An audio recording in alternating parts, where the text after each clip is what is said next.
제가 시간이 없어서 책을 학원에서밖에 못 읽는데 방금 읽고 있는데 좀 재밌는 부분이 나와서 하나만 좀 읽어드릴게요. 어떤 책인지. 스트레스에 관련된 이야기를 하고 있거든요. 스트레스는 일이나 인간관계에서 발생한 문제가 풀리지 않아서 생기는 것이다. 맞죠? 왜 문제가 안 풀리는 것일까? 푸는 방법을 모르기 때문이다. 왜 모르는가? 책도 안 읽고 공부도 안 하기 때문이다. 왜 공부를 스스로 안 하는가? 게으르기 때문이며 스스로의 판단과 생각을 우물한 개구리처럼 최고로 여기기 때문이다. 한 달에 책 한 권도 안 보고 공부는 학원이나 학교에 가야만 하는 걸로 믿는다. 그러면서도 놀 것은 다 찾아다니며 논다. 그런 주제에 자기는 성실하게 열심히 살아가는데 주변 상황 때문에 스트레스를 받는다고 생각하며 그러면서도 수입이 적다고 투덜투덜댄다. 네, 그 부분을 읽고 제가 찔려서 같이 찔려보자고 말씀을 드렸습니다. 네, 맞는 말이죠. 알고도 외면했던 사실이죠, 사실. 네, 그래서 제가 책을 좋아하는 이유가 이걸 읽고 나면은 이걸 진작 알았으면 좋았겠다 하는 부분을 알게 되고 그 맛을 알게 되면 빨리 읽고 싶어요. 내가 이걸 더 빨리 알 수도 있지 않을까 해서. 그래서 원래 그쵸, V9 피니페이죠, 모든 게. 어제 유형자산을 끝냈고 오늘은 무형자산 파트를 할 건데 좀 작아요, 범위가. 그래서 금방 끝낼 것 같고요. 그 다음에 또 그 뒤쪽에 수익 비용 강의가 저번에 찍어놓은 걸 보니까 그 앞부분만 했더라고요. 그래서 그 뒷부분을 좀 이어서 붙이려고 하거든요. 네, 그 전체적으로 완강을 만들기 위해서 그렇게 됩니다.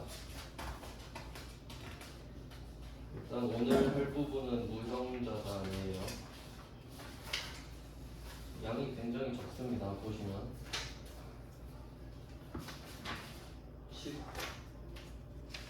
10페이지죠? 10페이지. 여기가 문제는 많은데 세무 1급 거를 다 빼면은 별로 없거든요. 그래서 뭐 나올 만한 것들만 위주로 좀 볼게요. 일단 자산이다 보니까 그 첫 번째 파트는 취득 부대 비용이 나올 겁니다. 그렇겠죠? 자산을 취득할 때는 당연히 취득 부대 비용이 들 테니까 무형 자산도 예외는 아니겠죠? 그럼 어떤 게 있는지가 좀 중요해요. 무형 자산은 유형 자산 같은 경우는 형체가 있기 때문에 유추가 가능하잖아요. 근데 무형 자산 형체가 없잖아요. 그래서 좀 대표적인 거를 소개를 해드리고 문제를 풀겠습니다.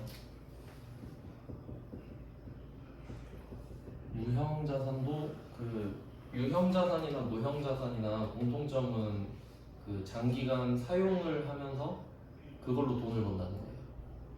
그러니까 유동 자산 쪽은 뭐 채권 같은 게 사라지면서 돈이 되는 형태였는데 이 무형 자산이나 유형 자산은 내가 이걸 장기간 사용하면서 그 사용에 대한 게 현금화가 된다 이렇게 받아들이셔야 됩니다. 그래서 비유동 자산이에요. 그러니까 이거 자체를 팔진 않잖아요. 하는 건 좀 예외적인 경우죠. 그럼 이때 무형 자산은 보통 형체가 없기 때문에 권자로 끝나요, 이름이. 그러니까 좀 찍을 때 편하죠. 그러니까 뭐 권리는 안 보이니까. 그래서 뭐 처음 들어보는 것들 중에서도 뭐 실용신한권, 상표권, 뭐 어업권 이런 거 나오면은 혹시 무형자산인가? 이 정도로 접근을 할 수 있다는 겁니다. 그럼 다 외울 필요는 없는 거죠. 형체가 없다 보니까 권리가 된다라는 거죠. 근데 그 중에 예외 같은 경우는 이제 전세권만 빼면 돼요. 전세권만 빼면 됩니다. 전세권은 여기에서 좀 범주가 좀 다르다고 봐야 되는데 민법상 권리에 속하거든요. 물권에 속하는 거라서 우리랑 그렇게 큰 관계는 없습니다. 그러니까 우리가 뭐 민법을 무시해도 된다 이런 게 아니라 범주 자체가 좀 달라요. 그래서 다른 동네 이야기를 하는 거거든요. 그래서 우리가 알고 있는 그 전세, 월세 그거랑도 달라요. 그래서 어쨌든 전세권은 좀 예외라고 알고 계신데요. 알려드릴 수는 있지만 별로 의미가 없는 주제여가지고 그래서 무형자산은 권자로 끝나는데 전세권만 빼고 이렇게 생각을 하겠습니다. 그리고 좀 특이한 것들을 알려드릴게요. 첫 번째가 개발비예요. 개발비. 일단 얘가 특이한 이유는 B로 끝나요. B. 보통은 B로 끝나면 비용이거든요. 근데 자산이라는 게 일단 특이하죠. 그럼 얘는 좀 스토리를 알아야 되는데 이게 좀 시험에 내기가 좋은 주제예요. 말 문제로도 좀 많이 내고요. 얘는 개발비는 연구 개발이랑 좀 관련이 있습니다. 연구 개발. 보통 연구 개발은 이어져 있죠. 연구를 하고 나서 개발을 하는 패턴이기 때문에 연구소에서 같이 다 진행을 하게 되죠. 그래서 보통 영어로 쓰면은 연구를 리서치라고 하고 개발을 디벨롭먼트라고 하니까 R&D라고 많이 불러요. R&D 기업이다 이런 식으로 많이 부르고, 그럼 우리 연구소에서 연구 개발을 다 한다고 했을 때 그 연구할 때 들어간 돈 있잖아요. 근데 그런 거를 연구비라고 부르겠죠. 연구할 때 쓴 돈이니까. 그리고 개발할 때 쓴 돈을 개발비라고 부를 거 아니에요. 뭐 그런 내용인데, 근데 좀 과정을 생각해 보면은 일단 연구를 끝내고 그 연구가 진행된 것들 중에서 좀 성과가 나는 것들 있죠. 그러니까 연구를 한다고 모든 게 다 성과가 나는 건 아니니까 그 중에 성과가 나는 것만 개발을 한다고 보면 되거든요. 그래서 연구가 끝났다는 전제하에 개발이 진행이 되고 개발로 딱 가면은 선이 하나 있습니다. 개발선. 그럼 이때 개발 들어가서 이 선을 넘지 못하고 꼬꾸라지는 경우가 있을 거고, 이거를 넘어서는 경우가 있을 겁니다. 그렇죠? 이렇게 돼요. 그러니까 1단계, 2단계, 3단계 이 정도 될 거거든요. 그러면 일단 연구할 때 쓴 돈은 전부 다 비용 처리해요. 성과가 날지 안 날지 모르니까. 그 다음에 개발로 넘어갔는데 이 선은 보통 이 연구 개발은 좀 제약회사에서 많이 하거든요. 약 만드는 회사 있죠. 뭐 보통은 뭐 상황이 다 다르겠지만 제가 알기로는 임상 실험 3단계 뭐 그 정도까지 가면 이제 좀 사이즈 나온다 이렇게 보는 걸로 알고 있어요. 뭐 상황마다 회사마다 다르겠지만, 그럼 그 선이 그거라고 치면 내가 만약에 임상 2단계에서 빠그라진 거예요. 하다가 이거 그냥 없던 게 됐다. 그럼 비용이죠. 하다가 돈만 썼으니까. 근데 개발을 하는데 선을 넘어간 거예요. 임상 3단계 성공했다. 그럼 이제 거의 된 거라 보면 되거든요. 그럼 이제 이때 쓴 돈들은 자산 처리를 해주는 거죠. 의미가 있는 돈이다. 이런 식으로 해석을 하는 겁니다. 이렇게 정리가 되는 거거든요. 그래서 이때 연구할 때 쓴 돈은 다 비용이죠. 그리고 개발할 때 쓴 거는 선을 못 넘으면 비용, 선을 넘으면 자산이잖아요. 이때 이 자산 이름이 개발비예요.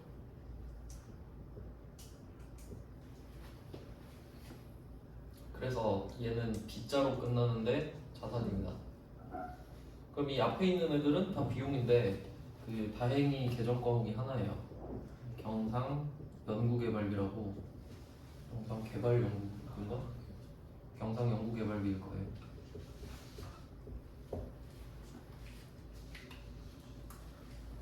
그러니까 이거는 연구를 할 때 쓴 돈이든 개발을 하다가 선을 못 넘는 거는 어차피 비용 아니냐, 그러니까 그냥 합쳐서 써라 이런 느낌인 거죠. 이렇게 되는 겁니다. 그래서 첫 번째 주인공은 개발비가 나왔어요. 지금 개발비라는 계정 과목을 말을 한다면 전제 자체가 내가 직접 연구 개발을 했다 라고 판단을 하셔야 돼요. 왜냐면 권리라는 거를 우리가 직접 만들 수도 있는데 보통 이제 사는 게 더 편하잖아요. 만드는 게 쉽지 않죠. 그러니까 만들거나 사거나 하잖아요. 그러니까 얘도 어떻게 보면 제조라고 볼 수 있죠. 제조라고 부르긴 좀 그렇지만 직접 만든 거니까. 그래서 개발비 자산입니다. 그럼 비용인 개발비는 경상 연구 개발비니까 이걸로 좀 장난칠 수 있겠죠. 첫 번째는 개발비였고요. 그다음에 두 번째는 영업권. 이게 또 잘 나옵니다. 그러니까 이 두 개가 투톱이라고 보시면 됩니다. 무형자산을 내겠다 하면은 이 둘을 낼 확률이 굉장히 높아요. 일단 뭐 영업권은 해석을 한번 해보면 영업할 수 있는 권리 뭐 이 정도가 되니까 조금 뭐 어색하잖아요. 실제로 좀 쓰지도 않는 말이고 회계에서 쓰는 말인데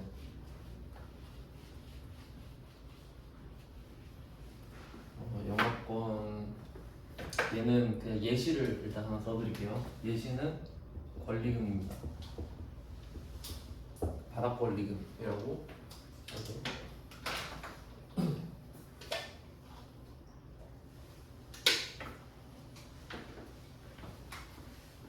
네, 권리금. 뭐 어떤 내용인지 한번 생각을 해보면 그 저희 엄마가 가게를 얼마 전에 계약을 했는데 그 이야기를 한번 해드릴게요. 보증금이 2,000이랬나? 보증금 2,000, 권리금 2,500인가? 권리금을 많이 불렀어요. 그럼 왜 이렇게 되는지 생각을 해볼게요. 여러분이 이 가게에 들어가고 싶어요. 근데 그 사람이 말한 게 보증금 2,000에 월세가 70이라고 했어요.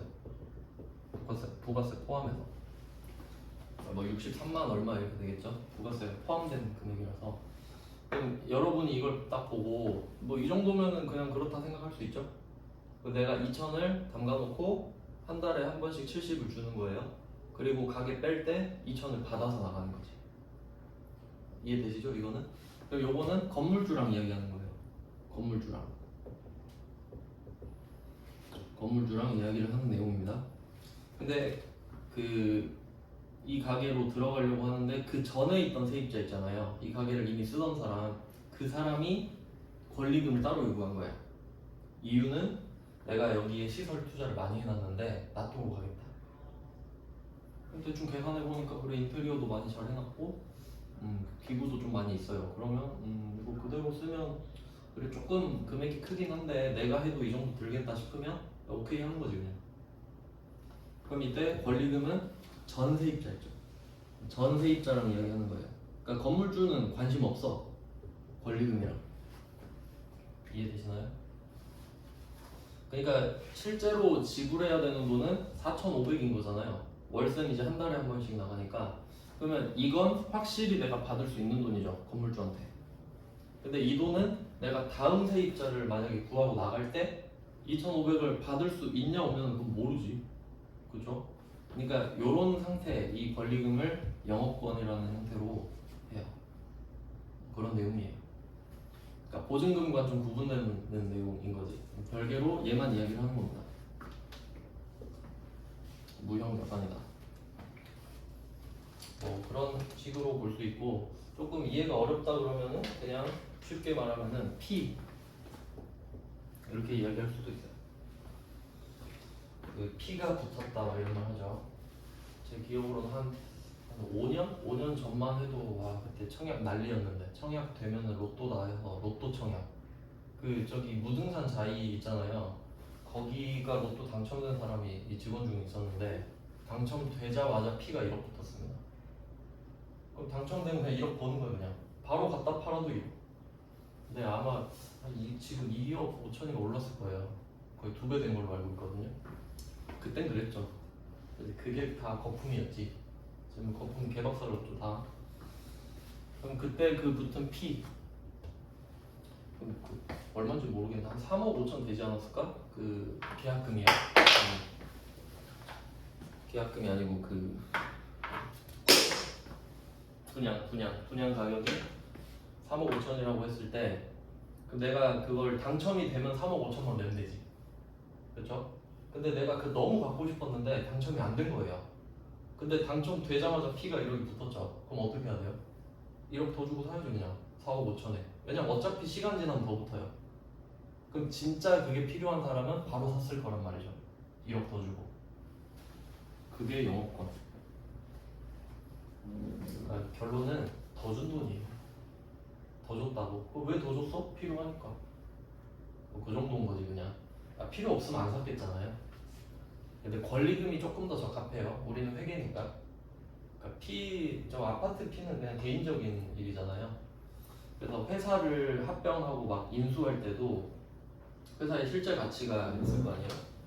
예를 들면 재무상태표를 딱 보면서 만약에 어떤 A라는 회사가 자산이 100이 있어요. 근데 부채가 70 있는 거예요. 이럴 수 있겠죠? 그럼 내가 이 회사를 살려고 해. 그럼 내가 이걸 100만 원 주고 사야 되냐? 그럼 내가 이거 100만 원 주고 사면은 70만 원 내 돈으로 또 갚아야 돼요. 맞죠? 그러면 요거는 이 회사 돈으로 갚았다고 생각을 해야 될 거 아니에요? 그러면 자본은 30이거든요. 안 갚아도 되는 돈.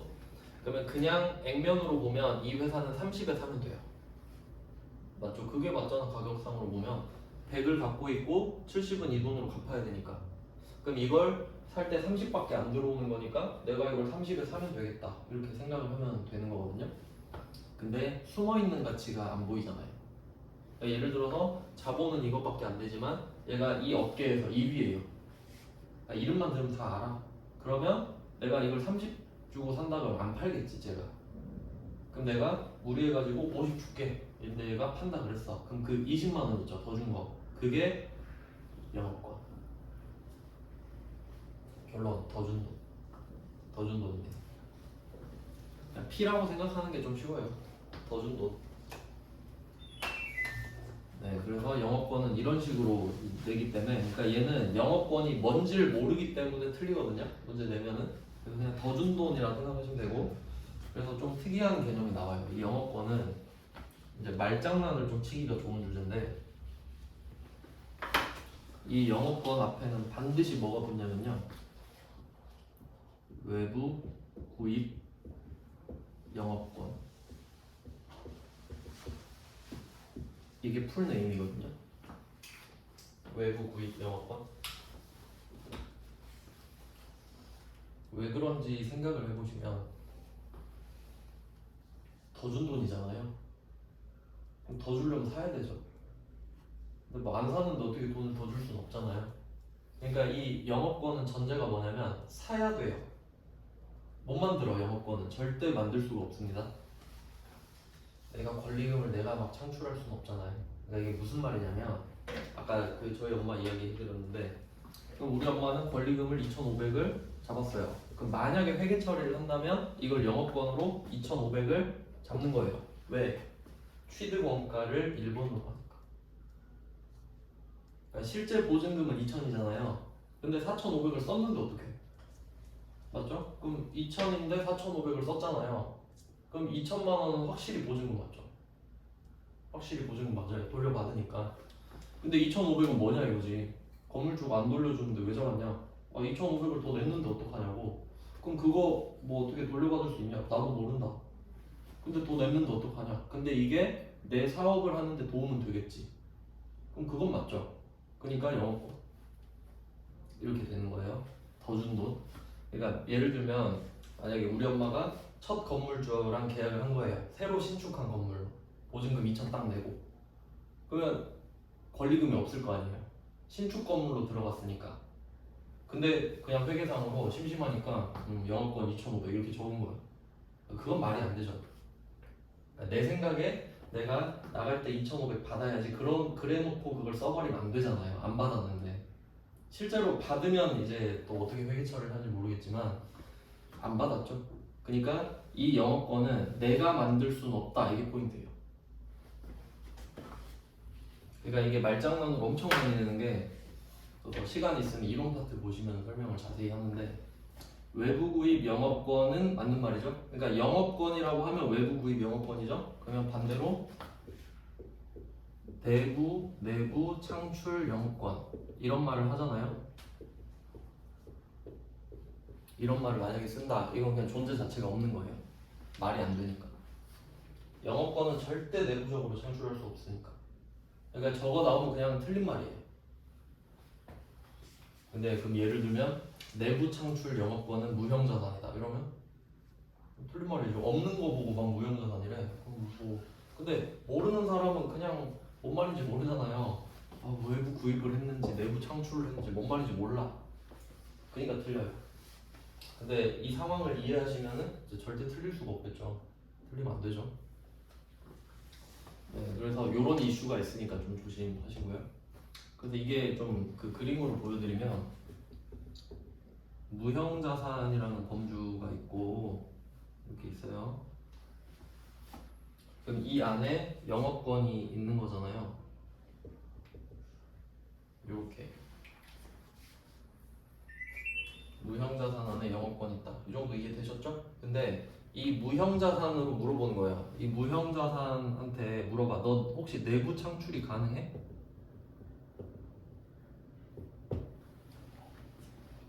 무형자산한테 물어본 거예요. 그럼 얘는 이 개발비를 생각하면서 가능하지 이렇게 대답해요. 왜냐면 연구 개발이 내부 창출 맞죠?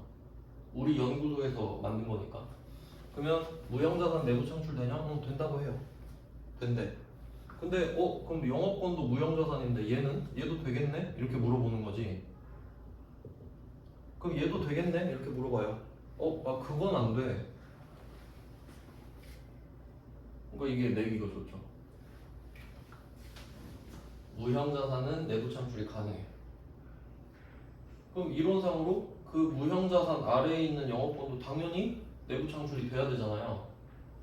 그럼 이론상 야 얘도 돼야 되잖아. 근데 얘는 예외야. 이렇게 되는 거죠. 얘는 사야 돼.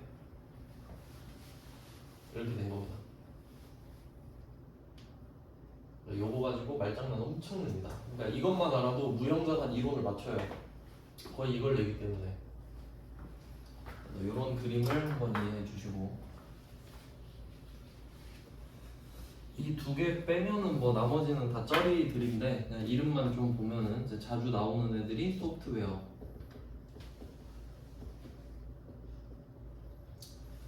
권자로 끝나지 않으니까 그냥. 근데 들으면 이해되시죠? 여러분이 만약에 엑셀을 돈 주고 사서 써요. 그럼 무형자산이죠. 안 쓰는 사람보다는 효율이 높아지겠잖아요. 무형자산. 근데 권자는 아니죠. 그 다음에 사실 여기서 주인공이라고 할 수 있는 특허권. 특허권은 권자로 끝나니까 뭐 아실 것 같아요. 그래서 무형자산 하면 이 4개 정도는 좀 떠올려 주시면 좋고 1, 2번 제일 중요합니다. 거의 시험에 얘 둘이 나와요. 얘들은 그냥 들러리. 어떤 느낌이냐면 소프트웨어를 뭐 샀다 이러면 그냥 무형자산인가 보다 정도의 느낌. 그럼 문제 한번 볼게요. 155번 입니다. 좀 먼저 그 범위를 구획을 해보면 155번부터 158번까지가 취득이에요. 155번부터 158번까지 여기까지가 취득인데 급수를 좀 보시면은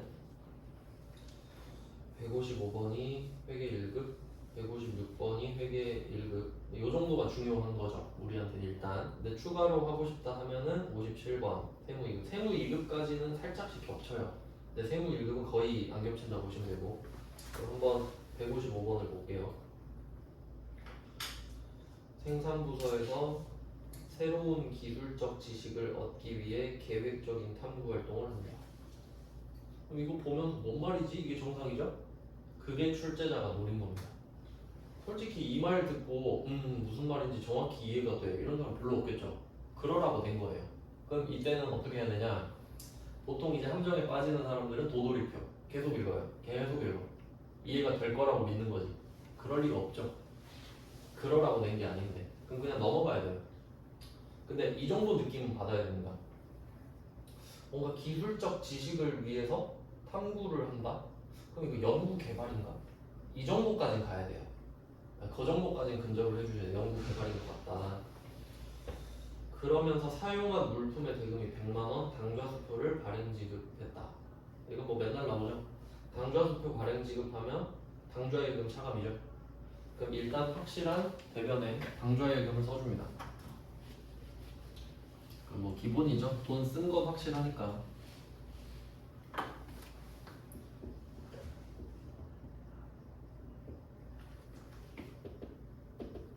당좌예금 100만원 나갔어요. 뭐 대변은 다 쓰겠죠. 문제는 차변이니까. 그럼 차변이 뭐예요? 하면 이제 찍어야죠. 연구개발이란 건 알았잖아요. 그럼 답은 둘 중에 하나예요.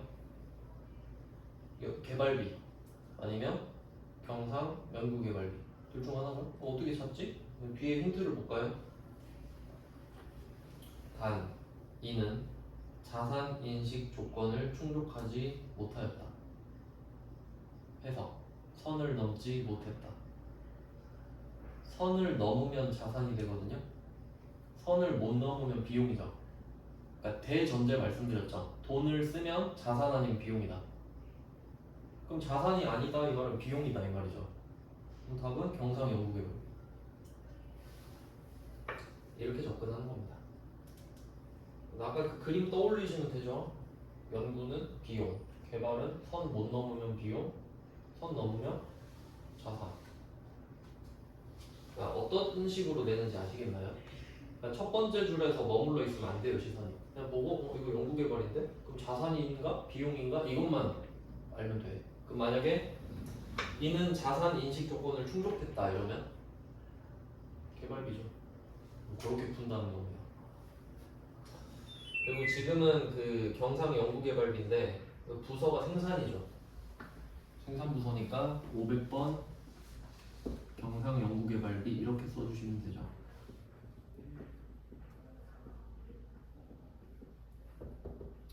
그냥 딱 보면 아 이거 전형적이구나 이렇게 생각할 수 있어요. 둘 중에 헷갈릴 테니까.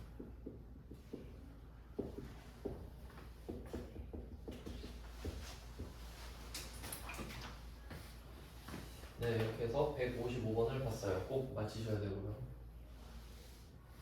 그다음에 156번. 신제품을 개발하고 특허권을 취득하기 위한 수수료입니다. 그러면 딱 눈에 띄는 게 특허권이 되어야겠죠. 말씀은 드렸죠. 들러리지만 아 이거 무형자산이네 정도는 알아야 돼요. 그리고 뒤에 취득하기 위한 이렇게 표시할게요. 취득하기 위한. 그러면 합치면 특허권을 취득하기 위한이죠. 그럼 요거는 원재료를 취득하기 위한, 차량 운반고를 취득하기 위한과 똑같은 시리즈네요. 그럼 답은 특허권. 네, 이렇게 푸는 거죠. 똑같죠. 계속 같은 거 하고 있습니다. 근데 이제는 확신을 가지셔야 돼요. 특허권을 취득하기 위해서 뭐 뭔지 모르겠지만 그냥 특허권이겠지 이렇게 가야 된다. 그거의 회계를 잘하는 겁니다. 그리고 뒤에 있는 무형자산으로 처리할 것 있죠. 얘는 끄어두세요. 얘는 필요 없는 말이지. 그렇잖아요. 지금은 의미 없죠. 155번에서는 괄호 안에 있는 말이 의미가 있죠. 충족을 하냐 못하냐가 답을 바꿔버리니까. 근데 156번에서는 의미 없지. 어차피 취득 부대 비용인 거 끝났는데 그럼 뭐 비용으로 하나? 아니죠. 그러니까 필요 없는 말인 걸 아셔야 돼요. 답은 특허권. 끝. 맞힐 수 있겠죠. 그 다음에 157번? 이거 왜 넣어놨지? 이걸 여기 넣어놔야 되는 게 맞나? 5년 동안 정액법으로 생각. 이거 잘못 넣어놨네요. 이거 죄송합니다. 157번. 150. 말을 잘못했다. 156번까지가 취득이네요. 좀 범위를 바꿀게요. 죄송합니다. 날짜 안 써있는 거에서 알아차렸어야 됐는데 155번이랑 156번만 취득 부대 비용입니다. 그럼 얘는 통계상 이런 좀 허접한 문제는 회계에만 냈다 정도가 되네요. 다른 족수에서는 아예 내질 않았잖아요. 냈는데 제가 못 찾았을 수도 있고 근데 뭐 눈에 띄었던 건 이 정도입니다. 157번부터는 전부 다 삼각인데 우리가 뭐 유형자산도 배웠지만요. 유형자산은 감가상각을 하고요. 그다음에 무형자산도 비슷한 패턴으로 하는데 얘는 근데 용어가 다르거든요. 얘는 그냥 삼각이라고 해요. 근데 뭐 누가 물어보진 않습니다. 뭐 틀린다고 누가 때리지도 않고 근데 그냥 정확한 명칭이 그래요. 그냥 그런 거 있잖아요. 그냥 사람들이랑 카톡하다가 맞춤법 틀릴 때 있죠. 그럼 그냥 그럴 수 있다고 생각하지만 뭔가 조금 그런 거 있잖아요. 그런 느낌이에요. 그냥. 그러니까 누가 무형자산 감가상각 해야 되는데 좀 이런 느낌인 거지. 실제로 지금 똑같아 보이는데 영어가 달라요. 그 영어하면 시작이 아예 다릅니다. 이니셜 자체가. 참고하시고요. 그냥 어디 가서 아는 척 할 때, 아는 척도 중요하니까. 그래서 여기 잘 보면 이제 알고 보면은 다 삼각이라고 합니다. 157번 보시면 삼각하기로 했다. 나오죠. 그럼 이제 우리가 유형자산, 감가상각을 다 배웠단 말이에요. 이제 무형자산, 상각을 배울 차례인데 이게 유형자산이랑 똑같지는 않습니다. 왜냐면 형체가 없으니까. 그래서 이 특징을 제가 두 개를 알려드릴게요. 특징. 자, 특징 첫 번째는 잔존 가치가 없다.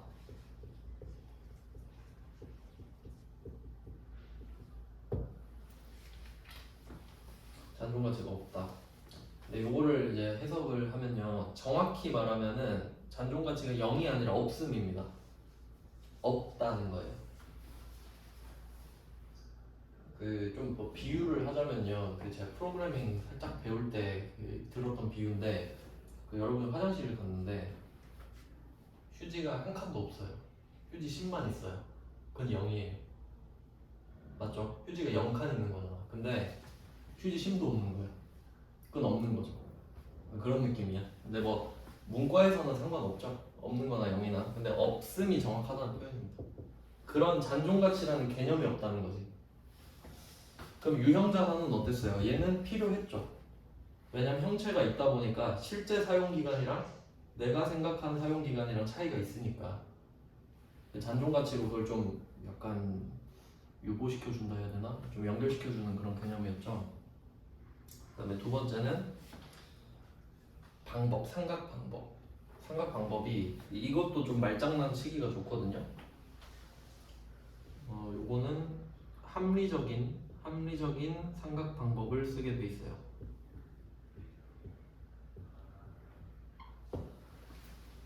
합리적인 삼각 방법을 써라.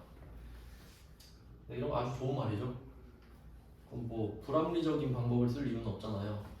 그럼 이 부분은 유형자산이랑 똑같아요. 그러니까 유형자산도 합리적인 삼각 방법을 감가상각 방법을 쓰라고 하겠죠. 근데 무형자산 같은 경우는 만약에 내가 선택장애일 수도 있잖아요. 아, 저는 도저히 못하겠어요, 못 고르겠어요, 이럴 수 있죠. 그러면 정액법을 추천해요. 그럼 정액법 써? 이런 느낌. 요게 좀 특이한 점인데요. 그러면 이걸 어떻게 해석해야 되냐면, 제가 지금 간단하게 적었는데 말로는 자세히 설명해 드릴게요. 내가 뭔가를 생각해야 돼. 뭐 영업권을 얻었어요. 생각을 할 거예요. 근데 내 생각엔 이거 정률법으로 하는 게 맞는 것 같아. 그럴 수 있죠? 그럼 정률법 고 하면 돼요. 내 생각에 합리적이니까. 그냥 네 알아서 해. 왜 회계는 제지를 하지 않죠? 왜? 어차피 결과가 같으니까. 시간 지나면 똑같아지죠? 네 알아서 해. 이렇게 합니다. 근데 가서 저 도저히 못 고르겠어요, 뭘 해야 될지 모르겠어요, 이러면 그냥 회계가 야 그럼 정액법 해. 이렇게 돼요. 기본값이라는 거예요. 그러니까 예를 들어서 여러분이 밥 먹으러 갔는데, 김밥 천국 갔는데 배는 고파. 근데 뭐 먹어야 뭐 잘 먹었다 소문나지? 이 생각이 갑자기 드는 거예요. 나 아줌마 못 고르겠어요, 이러니까 그냥 김치찌개나 먹어, 이런 느낌이지. 근데 유형자산은 그러지 않아요. 유형자산은 끝까지 기다려요, 아줌마가. 다음날 됐는데도 계속 보고 있어. 근데 무형자산은 야 그냥 김치찌개 먹어, 이게 제일 맛있어, 이런 느낌. 아시겠죠? 그럼 이걸로 이제 말장난을 어떻게 치냐? 무형자산은 정액법으로 생각하여야 한다. 틀린 말. 틀렸죠? 생각하여야 하나? 아니죠. 합리적인 생각 방법으로 하여야 하지. 근데 사실은 내가 선택장애면 정액법을 쓴다. 이게 맞는 말이죠. 합리적인 생각 방법을 모르겠으면 정액법을 쓴다. 이게 맞죠? 그러니까 정액법으로 해야 된다는 틀린 말이지. 네, 그렇게 말장난을 냅니다. 그러니까 딱 정해져 있어요. 아까 그 영업권 말장난, 개발비는 딱 이렇게 내게 생겼죠. 그러니까 개발비는 딱 보니까 붕괴로 내기 좋겠죠. 자산이냐 비용이냐. 영업권은 말장난치기 좋겠죠. 영업권 내부 창출할 수 있게 없게? 없어. 이렇게 내는 거고, 그 다음 지금 하고 있는 무형자산은 정액법 해야 된다. 아 그건 아니야. 이렇게 가야죠. 네, 그래서 157번을 이제 보겠습니다. 삼각 방법의 특징 2개 알려드렸어요. 나오는 것들만 알려드리는 거예요. 더 많이 있는데. 그리고 157번을 봅니다. 157번은 21년 10월부터 사용이 가능하게 된 얘기도 있죠. 요거 한번 표시할까요? 사용이 가능하게 된, 사용이 가능하게 된, 이거 표시한 다음에 뭐라고 써야 되냐면 삼각 시작이라고 써주시면 돼요. 삼각 시작.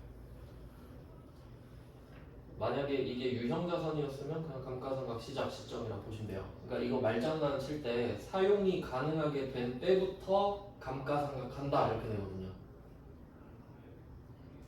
그럼 이거를 뭐라고 장난칠 수 있냐면 취득 시점부터 사용 가능하게 된다? 틀린 말입니다. 사용이 가능하게 된 때부터 시작합니다. 취득한 때부터가 아니라, 그러니까 취득은 내가 만약에 여러분이 어제 택배를 받았어요. 어제 받았는데 내가 야근하느라 어제 못 갔어요.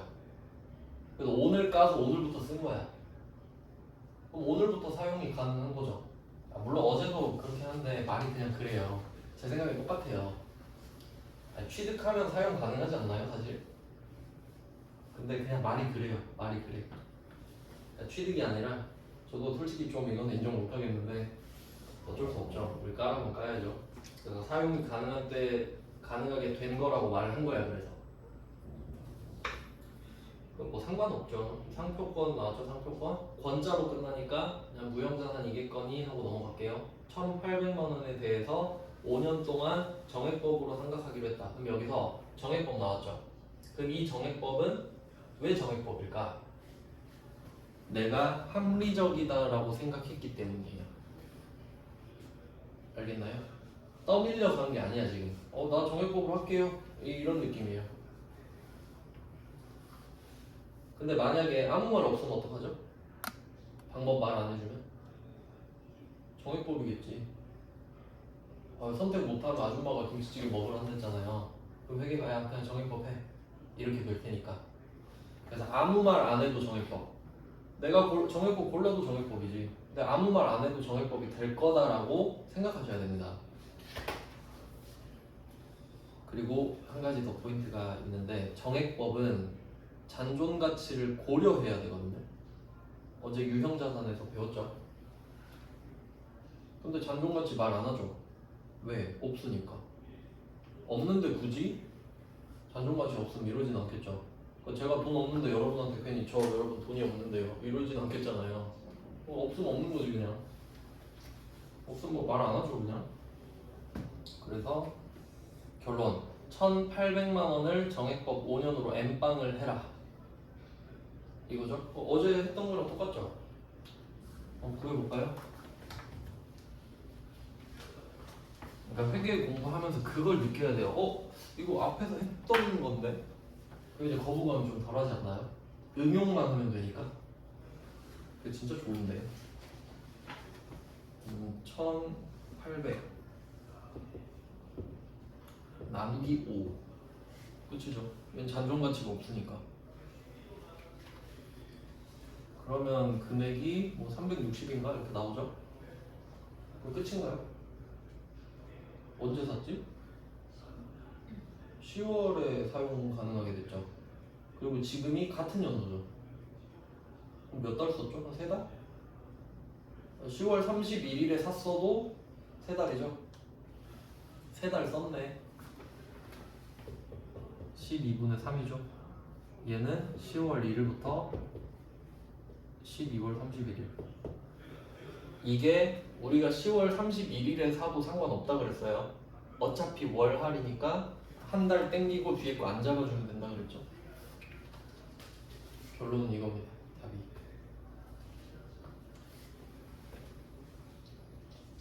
물론 얘도 공개를 할 필요는 없어요. 유형 자산의 감가상각이랑 같기 때문에 얘도 숫자를 구해서 그 초록색 칸에 쓰기만 하면 돼요. 그래서 얘도 자동 결산. 감가상각도 자동 결산이고 상각도 자동 결산입니다. 그러니까 답이 너무 쉬우니까 이런 식으로 계산 문제를 내는 거죠. 그 다음에 158번 요거는 할 수 있나? 세무 1급분 넘어갈게요. 요거 너무 좀 약간 너무 같네. 약간 뇌절하고 있어요 지금. 159번 가볼게요. 159번은 세무 2급인데 요거는 대비를 하셔야 됩니다. 왜냐면 161번이 회계 1급인데 이거랑 비슷한 난이도거든요. 이거 160 아니다 100 순서대로 할게요. 159번 말장난 문제네. 얼른 무형자산까지 끝내놓고 컷을 하겠습니다.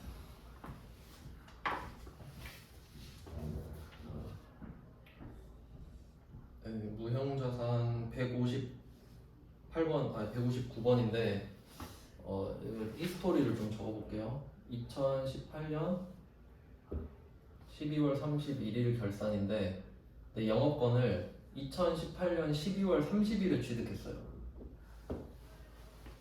이것도 약간 뇌절 가기 전인데 그럼 이거 해석 되시나요?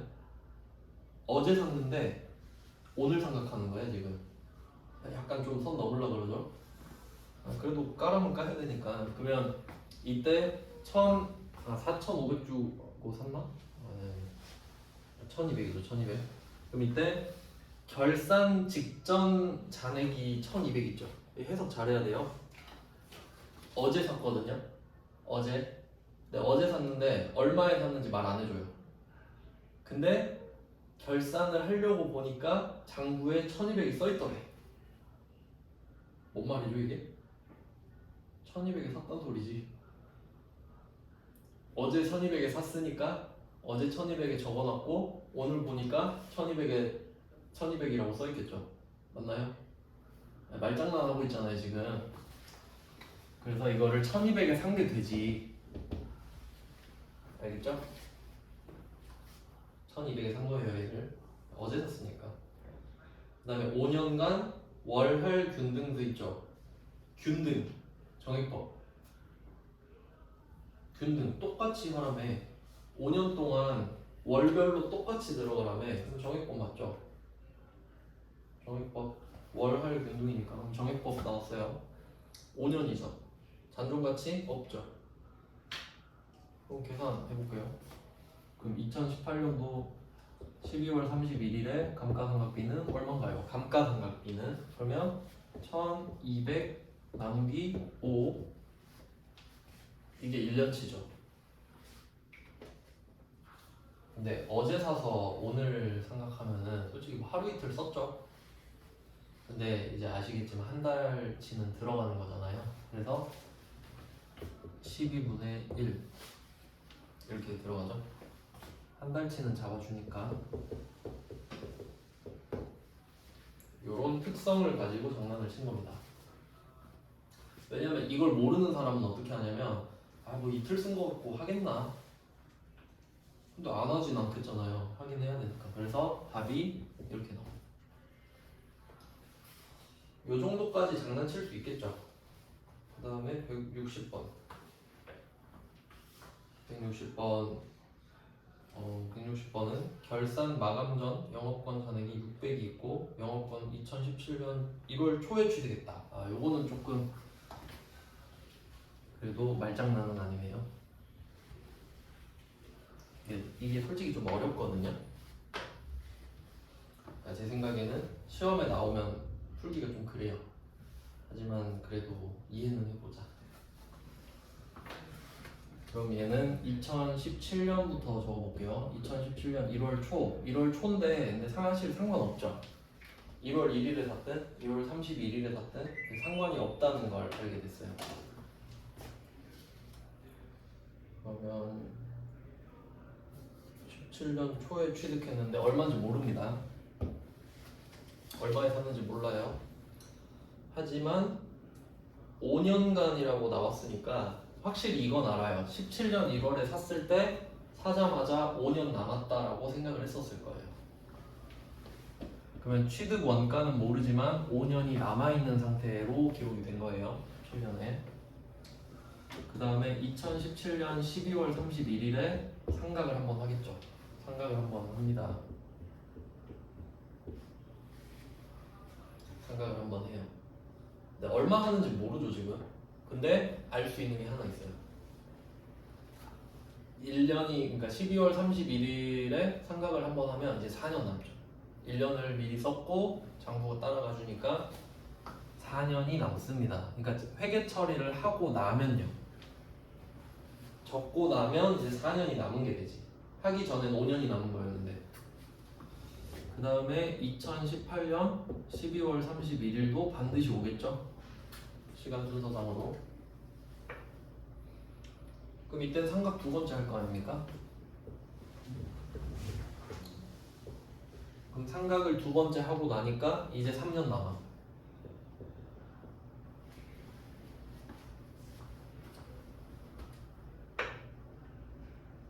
이렇게 됐어요. 그 다음에 오늘은 2019년이에요. 오늘의 감가상각비는 얼마인가요? 이겁니다. 그러면 이 부분이 좀 어려운 이유가 뭐냐면 실제 상황을 먼저 해볼게요. 실제 상황. 17년 1월에 샀어요. 그러면 17년 말이 되면 실제로 1년 쓴 겁니다. 사용한 겁니다. 그 다음에 18년 말이 되면 실제로 2년 쓴 겁니다. 누적해서. 그 다음에 19년 되면은 총 3년 쓴 거 맞죠? 그러면 이게 시간이 지나면 자연스럽게 우린 3년을 쓴 거거든요. 근데 장부에는 2년 쓴 게 돼요.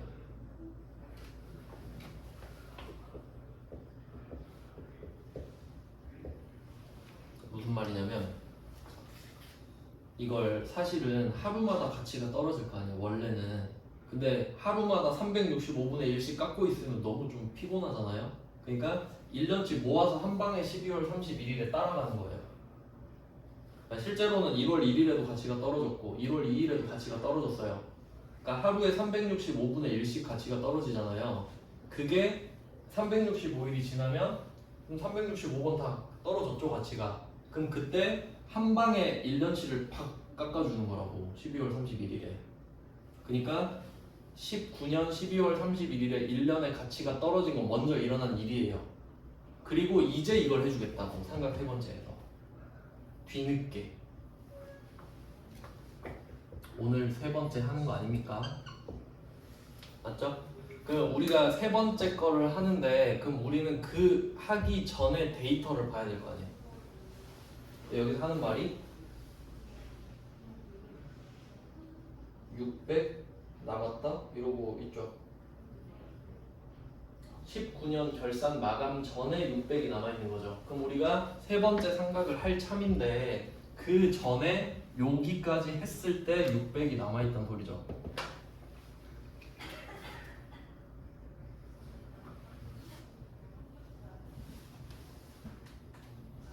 네, 맞죠? 그럼 역산을 하는 겁니다. 그럼 이 말은 뭐냐면 2년치를 깎고 나서 600이 남아있는 거죠. 2년치를 깎고 나서 600이 돼 있는 거죠. 그러면 600만 원이 남아있고 3년 남았죠 지금. 삼각 두 번밖에 안 했잖아요. 그래서 지금 하려고 하는 거잖아 세 번째. 그러면 600만 원 나누기 3 하면 돼요. 남은 게 600만 원이고 남은 게 3년이잖아요. 그러니까 역으로 추적하면 이제 1000만 원에 샀겠지.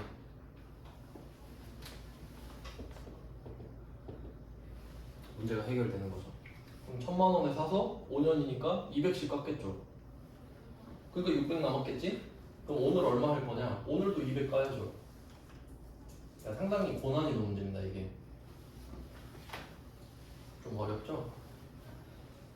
그러니까 이게 그 160번이랑 161번이 똑같아요. 160이랑 161번 연결해 두시고 근데 이게 회계 1급에 나왔다는 거잖아요 그러면.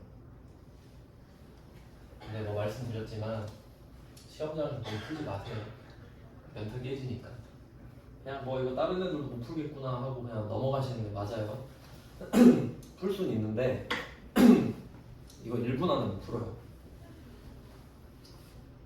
그냥 못 풀어요. 안 하는 게 나을 것 같아요.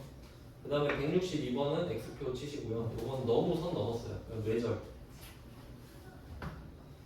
158번이랑 162번은 뇌절입니다. 그러니까 그런 거는 아무도 안 풀어요. 그런 거는. 근데 선택을 하셔야 됩니다. 지금 같이 풀어본 게 157번, 157번하고 160, 161 이렇게 한 거잖아요. 근데 157은 오히려 전략적으로 풀기가 좀 괜찮아요. 어제 산 거잖아. 그럼 12분의 1만 하면 되지 하면 조금 쉽게 구할 수 있는데 밑에 거는 물리적인 시간이 좀 필요하잖아요. 그래서 좀 전략적으로 좋진 않은 것 같습니다. 그러니까 무형자산은 이 정도밖에 안 나와요. 취득 부대 비용이랑 상각. 그래서 범위가 이 정도로 끝났다고 보시면 되고, 그 다음에 11페이지에 있는 거는 다 세무 1급이거든요. 그냥 뭐 그런 게 있는갑다 하고 읽어볼 필요도 없어요. 그냥 세무 2급을 위해서 넣어놓은 거라서 이렇게 하면 무형자산이 끝났어요. 좀 쉬고 이제 기타 비유동자산은 되게 짧거든요. 네, 이따 설명드리겠습니다.